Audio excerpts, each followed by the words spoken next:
So don't delay. If your team can use some sales training, think about it. If you did it today, how many more policies would they sell for this year towards your goal? A lot.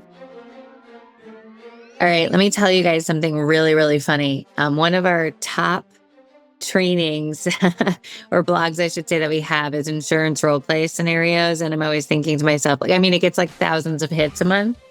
And I'm always like, I wonder who is searching this, because role play can go in a lot of different directions, but ours is pretty clean. So I hope that they don't bounce off and are like, ooh, that's not what I was looking for. But when we think of insurance role play, there's a lot of things that can come to mind. Some people dread it. Some people love it. Some people, just say, I'm not going to do it. I've literally had people walk out of a room on me before because they refuse to do role playing. And I say to them, you know what, why don't you try? I'll be the agent, you be the customer.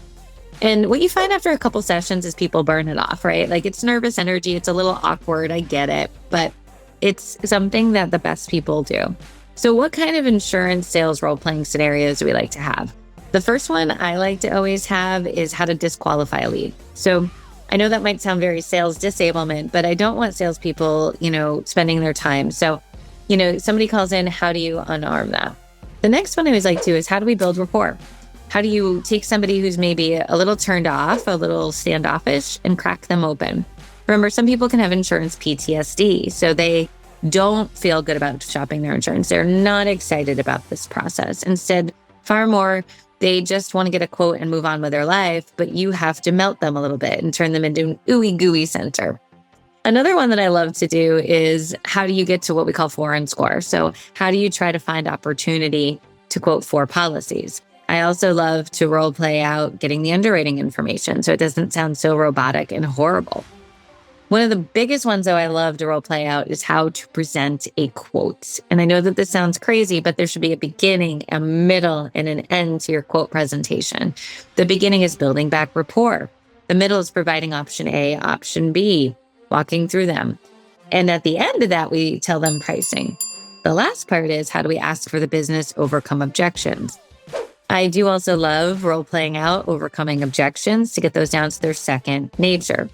Now, we've had people say, oh, I don't get that scenario. I've never had that happen. And I'm like, why are you going to hate on role playing so much?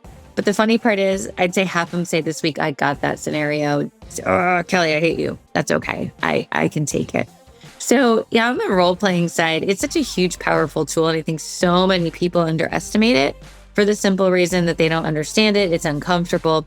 But I always tell people, would you rather role play it out live with a lead you could blow or with the safety of your own team? Plus, hearing how other people work is so huge, so critical. If you hear them, you might pick up a good tip or two. So auditory learning is a big deal. If you're curious about how we can help, don't worry. We have all sorts of ways you can work with our sales training, from recorded video training to small groups where agents across the country are joining together with an instructor-led live training, virtual and in person. So don't delay. If your team can use some sales training, think about it. If you did it today, how many more policies would they sell for this year towards your goal? A lot.